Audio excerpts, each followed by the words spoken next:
കർത്താവേ, കടമുള്ള സാമ്പത്തികമായ ബാധ്യതയുള്ളവരെ, തൊഴിലില്ലാത്തവരെ, ജോലി നഷ്ടപ്പെട്ടവരെ, ജോലിക്ക് ശമ്പളമില്ലാത്തവരെ, ജോലി നഷ്ടപ്പെടാൻ പോകുന്നവരെ, കർത്താവെ മറ്റു ജോലികൾക്ക് വേണ്ടി കർത്താവെ ശ്രമിച്ചിട്ട് പല സാങ്കേതിക ബുദ്ധിമുട്ടുകളുള്ളവരെ, വിസ ലഭിക്കാത്തവരെ, പാസ്പോർട്ട് ലഭിക്കാത്തവരെ, പലതരത്തിലുള്ള രേഖകളെ കിട്ടാത്തവരെ, യേശുവിന്റെ നാമത്തിൽ ദുരിതടസ്സങ്ങളെ യേശുവിന്റെ നാമത്തിൽ മാറിപ്പോകട്ടെ.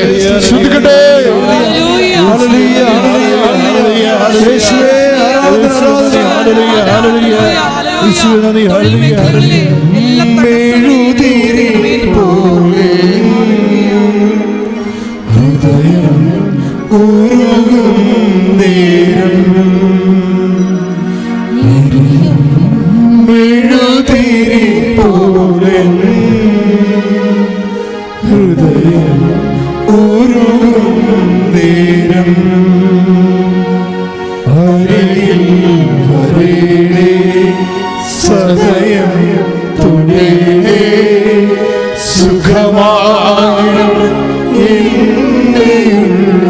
അരികിൽ വരണമേ, സദയം തുണയേ, സുഖമായിടും എൻ്റെ ഉള്ളം. പ്രിയമുള്ളവരെ, വിത്ത് ഹീൽഡായി പോയവര്, വിത്ത് ഹീൽഡ് എന്ന് പറയണത് സർട്ടിഫിക്കറ്റുകൾ വിത്ത് ഹീൽഡായിപ്പോയി. ചിലപ്പോൾ ഫീസ് അടക്കാത്ത കൊണ്ടാകാം. ഇന്നലെ ഒരു സാക്ഷ്യം ഉണ്ടായി, 5 കൊല്ലമായിട്ട് സർട്ടിഫിക്കറ്റ് വിത്ത് ഹീൽഡായി യൂണിവേഴ്സിറ്റിയിൽ. കാര്യം എന്താ? ഇവർ 1 മാസത്തെ കോഴ്സിനെ പോയിട്ടുള്ളൂ, പിന്നെ പോയിട്ടില്ല. അതിൻ്റെ പൈസ, ആ സീറ്റ് യൂണിവേഴ്സിറ്റിക്ക് നഷ്ടമായത് കാരണം അവർ പൈസ മൊത്തം അടക്കാതെ, ആ കോഴ്സിൻ്റെ പൈസ മൊത്തം അടക്കാൻ സർട്ടിഫിക്കറ്റ് കൊടുക്കത്തില്ല. ഇപ്പോഴതല്ല, പൈസ അടച്ചാലും സർട്ടിഫിക്കറ്റ് കാണാനില്ല. അതാണ് പ്രശ്നം. പൈസ അടച്ചാൽ പോയി സർട്ടിഫിക്കറ്റ് കാണാനില്ല. അവിടെയൊക്കെ അവിടെ അഡ്മിനിസ്ട്രേഷനൊക്കെ എല്ലാം മാറി ആകപ്പാടെ ചളവായിപ്പോയി. ഈ സാധനത്തിന് പൊക്കിയെടുത്തുകൊണ്ട് അമ്മ വന്നത് വരവ് കണ്ടാൽ നമ്മൾ ഞെട്ടി പോകും. ഒരുടമ്പടിയാണ്. 5 പൈസ കൊടുക്കാതെ നഷ്ടപ്പെട്ടു പോയ സർട്ടിഫിക്കറ്റ് തിരിച്ചു വരും, പോസ്റ്റിൽ തന്നെ വരും. അതാണ് ഇന്നലത്തെ ഏറ്റവും നല്ല സാക്ഷ്യം. കുറേ സാക്ഷ്യങ്ങളുണ്ട് ഇന്നലത്തെ. നമ്മൾ ഇതൊക്കെ കേൾക്കുമ്പോഴേ ഉടമ്പടി എത്രയോ പവർഫുള്ളാണെന്ന്, നിനക്ക് വേണ്ടി രാത്രിയും പകലും അധ്വാനിക്കാൻ നിന്റെ ദൈവത്തിൻ്റെ ജാഗ്രതയുടെ പേരാണ് ഉടമ്പടി. കൈ ഇടിച്ച് കർത്താൻ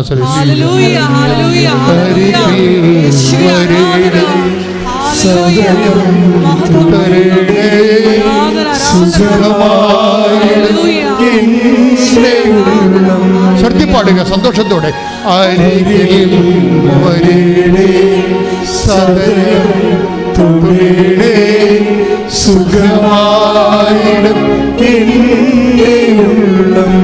ഉരുകും മെഴുതി പോലെ എരിയും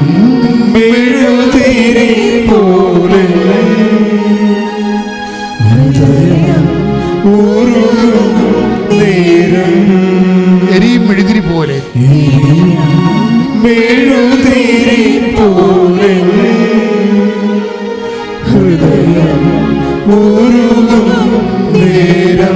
അരികിൽ വരണമേ, അരികിൽ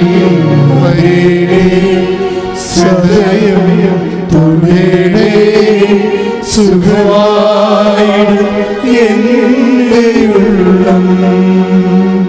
ഉടമ്പടിയുടെ ഒരു സംഭവം, ഇവിടെ കമ്പ്, സർക്കാർ ജോലി എന്നുള്ള സ്വപ്നത്തിൻ്റെ കമ്പ് പണ്ടേ കരിഞ്ഞു പോയതാണ്. പക്ഷെ ഉടമ്പടി വെച്ച് കഴിയുമ്പോൾ കൂടാരത്തിലേക്ക് വരികയാണത്. അഹ്റോൻ്റെ കമ്പ്, ഈ അവധാന പേടത്തിലിരിക്കുന്ന ഒരു ഐറ്റം എന്താണെന്നറിയാമോ? ഒരു ഐറ്റം വചനമാണ്, ഒരൈറ്റം എന്താണ്? അഹ്റോൻ്റെ ഉണങ്ങിയ കമ്പ് കൂടാരത്തിൽ വെച്ചതാണ്. എന്നിട്ടത് പിറ്റേ ദിവസം മോസസ് ഇവിടുന്ന് നോക്കുമ്പോഴത് ബദാം കായ്ച്ച് കിടക്കും. നിൻ്റെ സ്വപ്നങ്ങൾ കരിഞ്ഞു പോയതോ, ഔട്ട് ഓഫ് ഡേറ്റ് ആയതോ, നീ വെറുത്തം വെച്ച് പോയതോ എല്ലാം ഉടമ്പടിയിൽ മാതാവ് ടേക്കപ്പ് ചെയ്യും. അത് സംഖ്യാപുസ്തകത്തിലാണുള്ളത്. സംഖ്യ അല്ലേ? സംഖ്യ ഒന്ന് വായിച്ചോളൂ. സംഖ്യ ശ്രുതിക്കട്ടെ ഹല്ലേലൂയ. യേശുവേ സ്തോത്രം. ഹല്ലേലൂയ. ഹല്ലേലൂയ. സംഖ്യ 17:8. സംഖ്യ 17:8. ശ്രുതിക്കട്ടെ ഹല്ലേലൂയ. സംഖ്യ 17:8. പിറ്റേ ദിവസം മോശ സാക്ഷ്യ കൂടാരത്തിലേക്ക് ചെന്നു. ലേവി കുടുംബത്തിനു വേണ്ടിയുള്ള അഹറോന്റെ വടി മുള പൊട്ടി പൂത്തു തളിർത്ത് ബദാം പഴങ്ങൾ കായ്ച്ചു നിന്നു. അതാണ് റീബി ടീച്ചറിൻ്റെ സാക്ഷ്യത്തിൻ്റെ സംഗ്രഹം. അവരുടെ ഒരു വരണ്ട വടിയായിരുന്നു. 17 കൊല്ലം ഒന്നും ചെയ്യാതെ പോയ അത് ആ വിഷയം ഉപേക്ഷിച്ചതാണ്. പക്ഷെ ഉടമ്പടി വെക്കുമ്പോഴത് ഈ അഹറോൻ്റെ പടി പോലെ പൂത്ത് തളർത്ത് നിൽക്കും. മനുഷ്യനെ പ്രത്യാശ നഷ്ടപ്പെട്ട എല്ലാ വിഷയങ്ങൾക്കും ദൈവം പ്രത്യാശ കൊടുക്കും. അത് ഈ വാഗ്ദാന പേടകത്തിൽ മോശയോട് ദൈവം പറഞ്ഞ് ഈ അഹ്റോൻ്റെ പൂത്ത വടി ബദാം കായ്ച്ചത് എടുത്തിരുന്ന് വെക്കാൻ പറഞ്ഞ്. ഇത് പിന്നീട് 11:9 ഹെബ്രായ ലേഖനം വായിച്ചവനെ 9:4.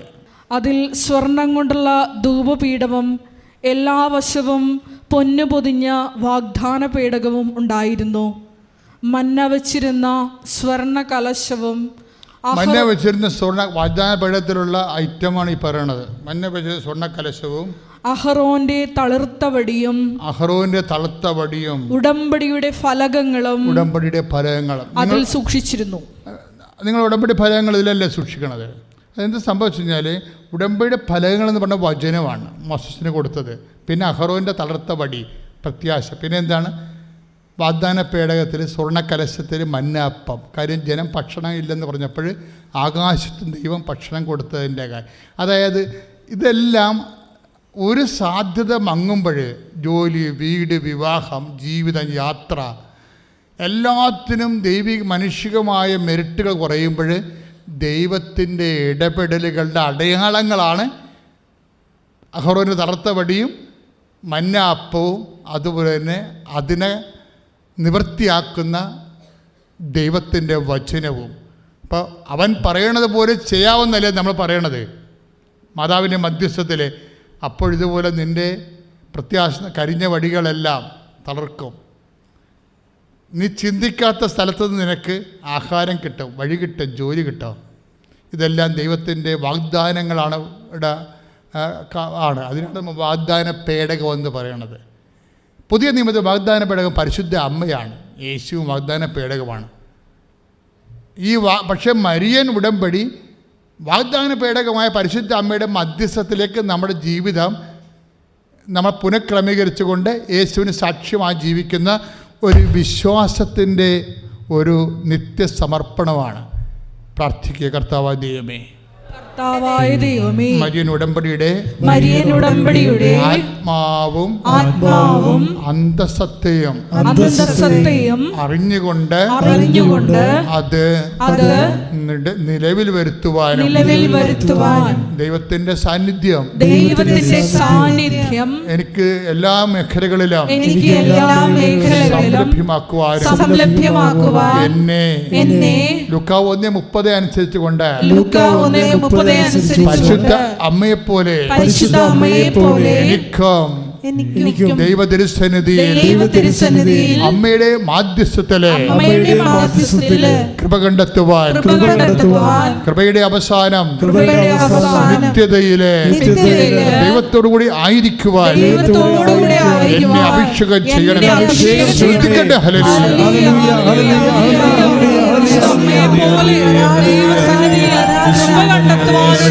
വലിയ അഭിഷേകം ഈ ധ്യാനത്തിൽ പങ്കെടുത്ത് പ്രാർത്ഥിക്കുന്ന ഞങ്ങൾക്ക് ഓരോരുത്തർക്കും പ്രദാനം ചെയ്യണമേ. ഹല്ലേലൂയ. മഹത്വം മഹത്വം ആരാധന. അമ്മേ പരിശുദ്ധ അമ്മേ, അമ്മേ പരിശുദ്ധ അമ്മേ, ദൈവമാതാവേ, കൃപാസനത്തിലൂടെ ഞങ്ങൾക്കും ഞങ്ങളുടെ ദേശത്തിനും അമ്മ മാധ്യസ്ഥം തേടിത്തന്ന എല്ലാ അനുഗ്രഹങ്ങൾക്കും കൃപകൾക്കും ഞങ്ങളിപ്പോൾ ഹൃദയം നിറഞ്ഞ നന്ദി പറയുന്നു. നമുക്ക് എല്ലാ മേഖലയും സമർപ്പിച്ചുകൊണ്ട് സ്തുതിക്കാം. യേശുവേ ആരാധന, ഹല്ലേലൂയ, ഹല്ലേലൂയ, ഹല്ലേലൂയ. യേശുവേ ആരാധന, ആരാധന, ആരാധന, ഹല്ലേലൂയ. യേശുവേ നന്ദി, യേശുവേ സ്തുതി, ഹല്ലേലൂയ, ഹല്ലേലൂയ, ഹല്ലേലൂയ, ഹല്ലേലൂയ. യേശുവേ ആരാധന ആരാധന ആരാധന ആരാധന ആരാധന. ഹല്ലേലൂയ ഹല്ലേലൂയ യേശുവേ നന്ദി പരിശുദ്ധ പരമ ദിവ്യകാരുണ്യത്തിന് നേരവും ആരാധനയും സ്തുതിയും പുകഴ്ചയും ഉണ്ടായിരിക്കട്ടെ. പരിശുദ്ധ പരമ ദിവ്യകാരുണ്യത്തിന് നേരവും ആരാധനയും സ്തുതിയും പുകഴ്ചയും ഉണ്ടായിരിക്കട്ടെ. പരിശുദ്ധ പരമ ദിവ്യകാരുണ്യത്തിന് നേരവും ആരാധനയും സ്തുതിയും പുകഴ്ചയും ഉണ്ടായിരിക്കട്ടെ. അമ്മേ പരിശുദ്ധ അമ്മേ അമ്മേ പരിശുദ്ധ അമ്മേ ദൈവമാതാവേ 2004 ഡിസംബർ 7-ാം തീയതി ഉച്ച കഴിഞ്ഞ് 2:30 കൃപാസനത്തിൽ സംഭവിച്ച അമ്മയുടെ പ്രത്യക്ഷപ്പെടലിനെ കുറിച്ച് തിരുസഭയ്ക്ക് സമർപ്പിച്ചിരിക്കുന്ന പഠനരേഖകളുടെ മേൽ വസ്തുനിഷ്ഠവും ദൈവശാസ്ത്ര വിധിപ്രകാരമുള്ളതുമായ അന്വേഷണ പഠനങ്ങൾ നടത്തി ആ പ്രത്യക്ഷപ്പെടലിലൂടെ പ്രകടമായ ദൈവമാതാവിന്റെ പ്രത്യേക കരുതലും സംരക്ഷണവും വെളിപ്പെടുത്തുന്ന പീഡിതരുടെ ആശ്വാസവും പ്രവാചകന്മാരുടെ രാജ്ഞിയും വാഗ്ദാനത്തിന്റെ പേടകവും പ്രപഞ്ച പ്രകൃതിയുടെ മാതാവുമായ പരിശുദ്ധ അമ്മയുടെ ഭക്തി തിരുസഭയിൽ കൂടുതൽ പ്രചരിച്ച് ജീവിതത്തിന്റെ ദുരന്ത അവസ്ഥകളിൽ അകപ്പെട്ടു കഴിയുന്ന അനേകായിരം മക്കൾക്ക് ദൈവത്തിന്റെ സാന്നിധ്യവും സന്ധിപ്പും കൂടുതൽ അനുഭവിക്കുക വഴി ആത്മീയ വിശുദ്ധിയും ദൈവശക്തിയും കൈവരിക്കുവാൻ ഞങ്ങളുടെ കുടുംബങ്ങളെ ഇടയാക്കണമേ. നമുക്ക് എല്ലാ മേഖലയും സമർപ്പിച്ചുകൊണ്ട് സ്തുതിക്കാം. യേശുവേ ആരാധന ആരാധന ആരാധന. Hallelujah hallelujah hallelujah. യേശുവേ ആരാധന ആരാധന ആരാധന. Hallelujah hallelujah hallelujah. യേശുവേ ആരാധന ആരാധന ആരാധന ആരാധന. യേശുവേ നന്ദി. Hallelujah hallelujah hallelujah. യേശുവേ സ്തോത്രം. യേശുവേ നന്ദി. ഹല്ലേലൂയ. യേശുവരാ വണങ്ങുന്നു ഞാൻ പ്രിയനേ. തേജസ്സേഴും നിൻ മുഖമെൻ ഹൃദയത്തിൽ ആനന്ദമേ.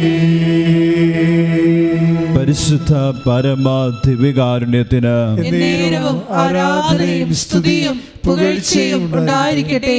പരിശുദ്ധ പരമ ദിവ്യകാരുണ്യത്തിന് നേരവും ആരാധനയും സ്തുതിയും പുകഴ്ചയും ഉണ്ടായിരിക്കട്ടെ. പരിശുദ്ധ പരമ ദിവ്യകാരുണ്യത്തിന് നേരവും ആരാധനയും സ്തുതിയും പുകഴ്ചയും ഉണ്ടായിരിക്കട്ടെ. അമ്മേ പരിശുദ്ധ അമ്മേ അമ്മേ പരിശുദ്ധ അമ്മേ ഭൂസ്വർലോകങ്ങളുടെ രാജ്ഞിയായ അങ്ങേക്ക് ഭൗമ സംരക്ഷണത്തിനായി പ്രപഞ്ച പ്രകൃതിയെ തന്നെ തിരുസഭ പ്രതിഷ്ഠിക്കുവാൻ ഈ പ്രത്യക്ഷീകരണം വഴി ഇടയാക്കണമേ. നമുക്ക് കർത്താവിനെ സ്തുതിച്ച് മഹത്വപ്പെടുത്താം. യേശുവേ ആരാധന. Hallelujah hallelujah hallelujah. യേശുവേ ആരാധന ആരാധന. ഹല്ലേലൂയ. കർത്താവേ നന്ദി. കർത്താവേ സ്തുതി സ്തോത്രം. Hallelujah hallelujah. യേശുവേ ആരാധന ആരാധന ആരാധന ആരാധന. Hallelujah hallelujah hallelujah. യേശുവേ ആരാധന ആരാധന ആരാധന. ഹല്ലേലൂയ. യേശുവേ ആരാധന. പരിശുദ്ധ പരമ ദിവ്യകാരുണ്യത്തിന് ആരാധനയും സ്തുതിയും പുകഴ്ചയും ഉണ്ടായിരിക്കട്ടെ. പരിശുദ്ധ പരമ ദിവ്യകാരുണ്യത്തിന് ആരാധനയും സ്തുതിയും പുകഴ്ചയും ഉണ്ടായിരിക്കട്ടെ. പരിശുദ്ധ പരമ ദിവ്യകാരുണ്യത്തിന് ആരാധനയും സ്തുതിയും പുകഴ്ചയും ഉണ്ടായിരിക്കട്ടെ. പരിശുദ്ധ അമ്മേ ജപമാല മാതാവേ സകല കൃപാസനം പ്രാർത്ഥനകളോടും ചേർത്ത് ഞങ്ങളിപ്പോൾ പ്രാർത്ഥിക്കുന്ന ഈ കുടുംബത്തിന്റെ പ്രത്യേക നിയോഗവും നമ്മുടെ ഓരോരുത്തരുടെ നിയോഗങ്ങളെ സമർപ്പിക്കാം. ഉടമ്പടി എടുത്ത് പ്രാർത്ഥിക്കുന്ന ഓരോരുത്തരും സമർപ്പിച്ചിട്ടുള്ള നിയോഗങ്ങളും. ആദ്യമായി ഉടമ്പടി എടുക്കാൻ പോകുന്നവരെ വിവിധ നാനാജാതി മതസ്ഥ സംബന്ധിച്ചുള്ള എല്ലാ നിയമങ്ങളും, ലോകത്തെയും സഭയെയും ആഗോള കത്തോലിക്ക സഭയെയും അതുപോലെ തന്നെ എല്ലാ സഭാവിഭാഗ ക്രിസ്തീയ കൂട്ടായ്മകളെയും ഈ ലോക ജനത മുഴുവനും നമുക്ക് സമർപ്പിക്കാം. ഈ ലോകം നേരിട്ടുകൊണ്ടിരിക്കുന്ന എല്ലാ പ്രതിസന്ധികളിലും അമ്മ മാതാവിൻ്റെ പ്രത്യേകമായ മാധ്യസ്ഥതാൽ കർത്താവ് ഈ ലോകത്തിന് മേൽ കരുണ ചൊരിയാൻ ഇടയാക്കണമെന്ന് നമുക്ക് മൗനമായി പ്രാർത്ഥിക്കാം.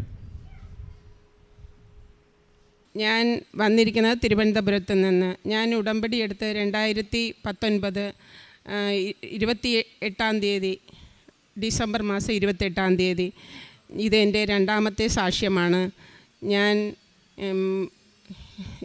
എനിക്ക് ഇവിടുന്ന് ഉടമ്പടി എടുത്തതിന് പ്രകാരം എനിക്ക് ഇവിടുന്ന് വീണ്ടും ഒരുപാട് അനുഗ്രഹങ്ങളും സൗഖ്യങ്ങളും ഞാൻ വഴി ഒരുപാട് മക്കൾക്ക് സൗഖ്യവും ലഭിച്ചിരിക്കുന്നു. ഈശോയ്ക്കും തിരുക്കുമാരനും കോടാതികോടി സ്തോത്രം. യേശുവേ നന്ദി, യേശുവേ സ്തോത്രം. എനിക്ക് ഇപ്പോൾ വീണ്ടും ഫെബ്രുവരി 4-ാം തീയതി ഞാൻ ഇവിടെ വന്നിരുന്നു. എനിക്ക് 1992 എനിക്ക് വലിയൊരു സർജറി കഴിഞ്ഞിരുന്നു. പാൻക്രിയാസ് മുഴുവനായി മാറ്റിയിട്ട്. അങ്ങനെ എനിക്ക് ആഹാരമൊന്നും കഴിക്കാൻ പറ്റത്തില്ല. ആഹാരം കഴിക്കണമെങ്കിൽ എനിക്ക് ഗുളിക കഴിക്കണം. ഭയങ്കര വില കൂടിയ ഗുളികയാണ് ഞാൻ കഴിച്ചുകൊണ്ടിരുന്നത്. 1992 തൊട്ടേ ഞാൻ ഗുളിക കഴിക്കുകയാണ്. കഴിച്ചുകൊണ്ടിരിക്കുമ്പോഴും ഇവിടെ വന്ന് ഞാൻ ഉടമ്പടി എടുപ്പോഴും കഴിച്ചുകൊണ്ടിരിക്കുമായിരുന്നു. അന്നത്തെ സാക്ഷ്യത്തിന് ഞാൻ പറഞ്ഞിട്ടുണ്ടായിരുന്നു, ഇങ്ങനെ ഞാൻ വലിയൊരു രോഗിയാണ്, സർജറി കഴിഞ്ഞ് മരുന്ന് കഴിച്ചുകൊണ്ടിരിക്കുകയാണെന്നൊക്കെ. അങ്ങനെ വീണ്ടും ഞാനിവിടെ പലപ്പോഴും സാക്ഷ്യം പറയാൻ വന്നെങ്കിലും തിരക്ക് കാരണം എനിക്ക് പറയാൻ പറ്റില്ല. തിരിച്ചു പോകുമ്പോൾ ഞാനും എൻ്റെ മോള് മാത്രമേ ഉള്ളൂ. അതുകൊണ്ട് ഞങ്ങൾ പെട്ടെന്ന് അങ്ങ് പോകും, രാത്രിയായി പോകും. വീടെത്തുമ്പോൾ തന്നെ 12 മണിയൊക്കെ ആവും, രാത്രി 1 മണിയായിട്ടുള്ള ദിവസങ്ങളുണ്ട്. അങ്ങനെ ഉടമ്പടി എടുത്ത് പുതുക്കി പോകാറുണ്ട്. അങ്ങനെ ഞങ്ങൾ ഫെബ്രുവരിയിൽ ഇവിടെ വീണ്ടും വന്ന് സാക്ഷ്യം പറയാൻ പറ്റിയില്ല. പിന്നെ അന്ന് എനിക്ക് അച്ഛനെ ഒന്ന് കാണണമെന്ന് പറഞ്ഞു. എനിക്ക് തീരെ വയ്യായിരുന്നു. അങ്ങനെ ഞാൻ ഡോക്ടറിൻ്റെ എല്ലാ ഇതുകളും കൊണ്ടുവന്നിരുന്നു, സർട്ടിഫിക്കറ്റും എൻ്റെ ഗുളിക എല്ലാം എൻ്റെ കവറിൽ ഇട്ടുകൊണ്ട് വന്നിരുന്നു. അങ്ങനെ ഇവിടെ വന്നു, എന്നെ കാണാൻ താമസിച്ചില്ല. എങ്കിലും ഞാൻ കരഞ്ഞുകൊണ്ട് മാതാവിനോട് പറഞ്ഞു, എനിക്ക് ഈശോയെ കാണണം, എനിക്ക് എൻ്റെ തലയിൽ ഈശോ കൈവയ്ക്കും എന്ന് പറഞ്ഞു. അപ്പോൾ ഇവിടെ വേറൊരു ബ്രദർ പറഞ്ഞു, കാണിക്കാം, അതുണ്ട്. എനിക്ക് വീണ്ടും എന്നെ സ്കാനിങ് ചെയ്യാനൊക്കെ എഴുതി തന്നിരുന്നു. അത് കണ്ടപ്പോൾ എന്നെ കാണാൻ അച്ഛൻ്റെ അടുത്ത് വരാനായിട്ട് എനിക്ക് സമ്മതം തന്നു. ഞാനിവിടെ വന്നു എനിക്ക് നടക്കാനൊന്നും വയ്യ. ഞാനിവിടെ വന്ന് മുട്ടുകുത്തി വലിഞ്ഞൊക്കെ പിടിച്ച് എണീറ്റു. അച്ഛൻ എൻ്റെ തലയിൽ തൊട്ട് സൈത്തൊക്കെ തേച്ചു രോഗത്തിൽ നിന്നൊക്കെ വിമുക്തയായിരിക്കുക എന്ന് പ്രാർത്ഥിച്ചു. എന്നിട്ട് ഞാൻ വീട്ടിൽ പോയിട്ട് ഞാൻ ഗുളിക കഴിക്കാൻ വേണ്ടി നോക്കിയപ്പോൾ ഗുളിക കണ്ടില്ല. ഗുളിക കണ്ടില്ല. ഞാൻ ഗുളിക ഇതുവരെയും കഴിച്ചിട്ടില്ല. പിന്നെ ഞാൻ ഓരോ മെഡിക്കൽ സ്റ്റോറിലും, മെഡിക്കൽ കോളേജിൽ പോയി ഓരോ മെഡിക്കൽ സ്റ്റോറിലും ചെന്നു. ഞാൻ സ്ഥിരം ആ ഒരു മെഡിക്കൽ സ്റ്റോറിലേ ഉള്ളൂ, അവിടെ ഇല്ല. ഒരുപാട് മെഡിക്കൽ സ്റ്റോറിൽ ഇപ്പോൾ അവിടെ എല്ലാ മെഡിക്കൽ സ്റ്റോറിലും പോയി, അവിടെ ഒന്നുമില്ല ഗുളിക. ഞാൻ ഈ നിമിഷം വരെയും ഗുളിക കഴിച്ചിട്ടില്ല. എനിക്ക് ദഹിക്കത്തില്ല ആഹാരമൊന്നും. പക്ഷെ അന്നോട്ട് ഇന്ന് വരെയും എനിക്ക് ഗുളിക കഴിക്കേണ്ടിയും വന്നിട്ടില്ല. ദഹനവും ഉണ്ട്, ഞാൻ വയറ്റിൽ നിന്നൊന്നും പോകത്തില്ല ഗുളിക കഴിച്ചില്ലെങ്കിൽ. എനിക്ക് ഒരു കുഴപ്പമില്ല. ഇപ്പോൾ ഞാൻ നല്ല അന്നത്തേന്നും ഭയങ്കരമായിട്ട് ചുറുകുറുപ്പും നല്ല ആരോഗ്യത്തോടെ ഇരിക്കുന്നു. ദൈവം എനിക്കൊരു സൗഖ്യം തന്നു. ഞാനിപ്പോൾ ഗുളികയൊന്നും കഴിക്കുന്നില്ല. ഞാൻ ഡോക്ടറെ കാണാൻ ചെക്കപ്പിനൊക്കെ പോകുമായിരുന്നു. ഇപ്പം ഞാൻ പോയിട്ട് തന്നെ കൊറോണ തുടങ്ങി ഇന്നേ വരെ ഞാൻ പോയിട്ടില്ല. ഉടമ്പടി എടുത്ത പിന്നെ ഞാൻ ഇന്നേ വരെ പോയിട്ടില്ല. അത് പോയിട്ട് എൻ്റെ മോള് 2000-ലാണ് എനിക്ക് ഒരു മോളും ഒരു മോനും ഉണ്ട്. മോള് ജനിച്ചപ്പോൾ മോളുടെ തല ബേക്ക് വന്നിട്ട് ഒരു സ്ഥലത്ത് ഇങ്ങനെ അങ്ങോട്ട് പൊങ്ങിയിരിക്കുമായിരുന്നു. അപ്പോൾ ഇതിന് ഞാൻ ഇവിടുത്തെ ഉടമ്പടി തൈലം എൻ്റെ മോളുടെ തലയിൽ ഞാൻ പൂശി എന്നും പ്രാർത്ഥിക്കുമായിരുന്നു. എല്ലാവരും പറയും, അയ്യോ ഈ കൊച്ചിൻ്റെ തല എന്തിങ്ങനെ പൊങ്ങിയിരിക്കുന്ന ഒരു സൈഡ് എന്നൊക്കെ പറയുമ്പോൾ എനിക്ക് ഒരുപാട് വിഷമമായിരുന്നു. ഞാൻ അമ്മയോട് കരഞ്ഞ് പ്രാർത്ഥിച്ച് വിശ്വാസ പ്രപഞ്ചലി തൈലം ഇട്ട് കൊടുത്തുകൊണ്ടേയിരുന്നു. അപ്പോഴും എൻ്റെ അമ്മ മാറ്റിത്തരും. പൂർണ്ണമായിട്ട് എനിക്ക് വിശ്വാസം ഉണ്ടായിരുന്നു. ഒരിക്കലും ഞാൻ അറിഞ്ഞില്ല. എൻ്റെ എല്ലാവരും മോൻ വരെ തൊട്ട് കളിയാക്കും, അയ്യേ ഇതെന്തോന്നെന്ന്. അങ്ങനെ ഇപ്പം ഞാൻ കുറേ നാൾ കഴിഞ്ഞ് നോക്കിയപ്പോൾ അതിപ്പോൾ അവിടെ ഇല്ല, അത് പോയി. ഇപ്പം മോൾക്ക് ഇപ്പോൾ 23 വയസ്സായി. ഇപ്പം മോൾക്ക് അതുമില്ല. അമ്മ അതും മാറ്റി തന്നു.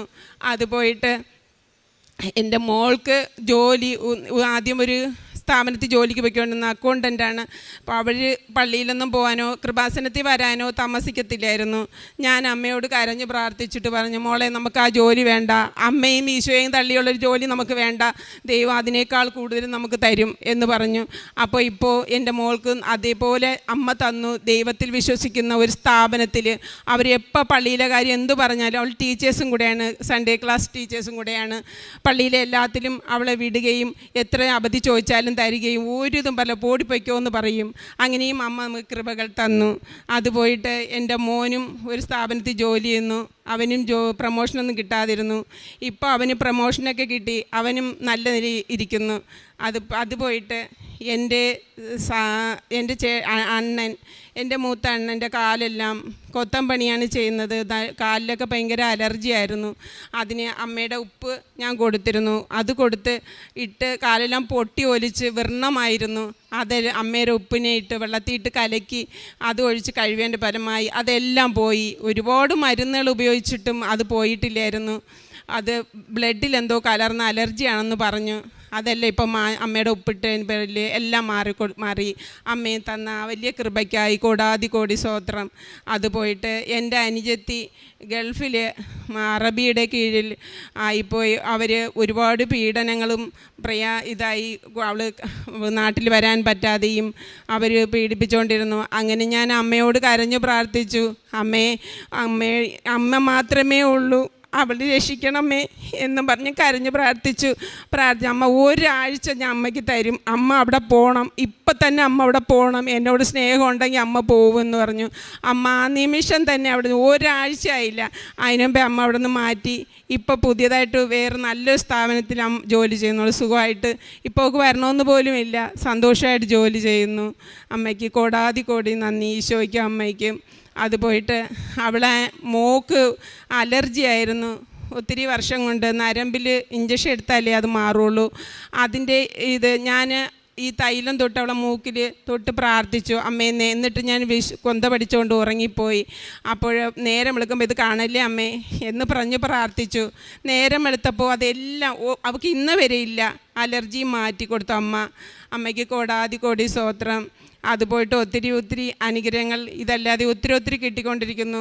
ഞാൻ ആർക്ക് തന്നെ ഇവിടെ അച്ഛൻ പറഞ്ഞിട്ടുണ്ട്, ദൈവത്തിൽ നിങ്ങൾ ആഴമായി വിശ്വസിക്കുമ്പോഴും ആഴമായി പ്രാർത്ഥിക്കുമ്പോൾ ഒരുപാട് അനുഗ്രഹങ്ങൾ നിങ്ങൾ അഹങ്കരിക്കാതെ ദൈവത്തിൽ ആര് തൊട്ട് പ്രാർത്ഥിച്ചാലും അവർ സൗഖ്യപ്പെടുന്നു. അമ്മയുടെ ലാക്കറ്റ് വെച്ച് പ്രാർത്ഥിക്കുമ്പോഴും ഒക്കെ ഒത്തിരി സൗഖ്യപ്പെടുന്നു. ഞാൻ അമ്മയുടെ ഇവിടുത്തെ പത്രം കൊണ്ടുവന്ന് മെഡിക്കൽ കോളേജിലും എല്ലാ സ്ഥലത്തും കൊണ്ട് കൊടുക്കും. എന്നെ കൊണ്ട് കഴിയുന്ന വിട്ട് പാവങ്ങളെ സഹായിക്കുകയും ആഹാരം വാങ്ങിച്ചു കൊടുക്കുകയും വസ്ത്രം വാങ്ങിച്ചു കൊടുക്കുകയും ആഹാരമില്ല വന്ന് ഒരാരും ചോദിച്ചാൽ എല്ലാം പൈക്കിലുള്ളത് അവരെ സഹായിക്കുകയൊക്കെ ചെയ്യാറുണ്ട്. പോയിട്ട് ഇതിലൊന്നും പെടാത്തൊരു വലിയൊരു സാക്ഷ്യം എനിക്കിവിടെ പറയാനുണ്ട്. എനിക്ക് ഈശോയെ ഞാനിവിടെ അൽത്താരയിൽ എനിക്ക് ചൊവ്വാഴ്ച തോറും ഞാൻ യൂട്യൂബിൽ ധ്യാനം കേൾക്കാറും കാണാറും ഉണ്ട്. പക്ഷേ ഈശോയുടെ ആ ധ്യാനം കേൾക്കുന്ന ദിവസം എത്തുമ്പോൾ ഞാൻ ഉന്മാദത്തോടെ തുള്ളിച്ചാടും മിക്ക ദിവസങ്ങളിലും. എനിക്ക് എന്താണെന്നറിയാം, ഞാൻ ഭയങ്കരമായിട്ട് കൊതിയാണ് എനിക്ക്. ഭജനത്തിൽ മുഴുകുമ്പോൾ പണ്ടെന്ന് എനിക്ക് അങ്ങനെയായിരുന്നു. ഞാൻ ഭജനം കേൾക്കുമ്പോൾ ഉറങ്ങുന്നവളായിരുന്നു, പള്ളിയിലൊക്കെ പോയിരുന്നു. പക്ഷെ ഞാൻ ഉറങ്ങിപ്പോവും. പക്ഷേ ഇപ്പം അങ്ങനെ കൊതിയാണ്. അച്ഛൻ ധ്യാന സമയത്ത് ഞാൻ കൊതിയോടെ ഇരുന്ന് ധ്യാനം കേട്ടിട്ട് അതിൽ മുഴുകിയിരിക്കും. പക്ഷേ അച്ഛൻ ഓസ്തി ഇങ്ങനെ പോകുന്ന സമയത്ത് ഞാൻ ഓസ്തി തന്നെ നോക്കിയിരുന്ന് പ്രാർത്ഥിക്കും. അപ്പോൾ വെള്ളരിപ്രാവ് അതിലൂടെ പറന്നു പോവും, ഞാൻ കാണാറുണ്ട്. കുറച്ച് നേരം കാണും, കണ്ണെടുക്കാതെ നോക്കും. ആരും വിശ്വസിക്കില്ലായിരുന്നു. പിന്നെ മോളെയും വിളിച്ച് കാണിച്ചു, കണ്ട വെള്ളരിപ്രാവ് പറന്നു പോകുന്ന കണ്ട, ഓസ്തിയിൽ നിങ്ങൾ സൂക്ഷിച്ച് നോക്ക്, വെള്ളരിപ്രാവിനെ കാണാം എന്ന് പറഞ്ഞു. അങ്ങനെ എനിക്ക് വലിയൊരു അനുഗ്രഹം ഈശോയും അമ്മയും തരുന്നുണ്ട്. എനിക്ക് പോയിട്ട് ഒരു ഭവനത്തിന് ഭയങ്കര ദുഃഖമായിരുന്നു. അവരുടെ അടുത്ത് ഞാൻ ഇവിടെ വന്ന് ഉടമ്പടി എടുക്കുന്ന കാര്യം പറഞ്ഞു, അവർ വന്നില്ല. അവസാനം അമ്മ അവിടെ പോയി, അവരെ വീട്ടിൽ പോയി പ്രാവിൻ്റെ രൂപത്തിൽ പോയിട്ട് ആ പ്രാവിൻ്റെ ചിറക് മുഴുവൻ നീല കളറായിരുന്നു. അവരെനിക്ക് വാട്സപ്പിൽ അയച്ചു തന്നു, അതിൻ്റെ ഫോണിലുണ്ട്. അങ്ങനെ അവരിവിടെ വന്ന് ഉടമ്പടി എടുത്തു. അവർ കുഞ്ഞുങ്ങളില്ലായിരുന്നു, കുഞ്ഞുങ്ങളെ കിട്ടി. ആ മോളിപ്പോൾ ഗർഭിണിയാണ്, 4 മാസം. പോയിട്ട് ആ മകന് ജോലിയൊന്നും ഇല്ലായിരുന്നു, ഇപ്പോൾ ജോലിയായി. അവരിവിടെ വന്ന് ഉടമ്പടി ഇനിയിപ്പോൾ ഇവിടെ വന്ന് അവർ സാക്ഷ്യം പറയും. അങ്ങനെ ഒത്തിരി കാര്യങ്ങൾ. മരിക്കാൻ കിടന്ന ഒരു അമ്മ, 85 വയസ്സായ അമ്മയെ അങ്ങ് അവശയായി കിടന്ന അമ്മയെ ഞാൻ പോയി ഇവിടുത്തെ ലാക്കറ്റ് വെച്ച് പ്രാർത്ഥിച്ചതിൻ്റെ പേരിൽ ആ അമ്മ ഇപ്പോൾ പോയപ്പോൾ അമ്മ എണീറ്റ് നടക്കുന്നു. പോയിട്ട് ഒരമ്മ എല്ല് തേയ്മാനമായിട്ട് കിടന്നു. അമ്മ ഇങ്ങനെ കുനിന്നൂരാൻ പറ്റാതെ കിടന്നു. ഇപ്പോൾ അമ്മ നൂന്നിരുന്നു ഒത്തിരി സംസാരിക്കുന്നു. അങ്ങനെ ഒത്തിരി ഒത്തിരി ഒത്തിരി അനുഗ്രഹങ്ങൾ തന്നുകൊണ്ടിരിക്കുന്നു. ഈശോയ്ക്കും തിരുക്കുമാരനും അമ്മയ്ക്കും കോടാതി കോടാതി കോടാതി സ്തോത്രവും നന്ദി അർപ്പിക്കുന്നു.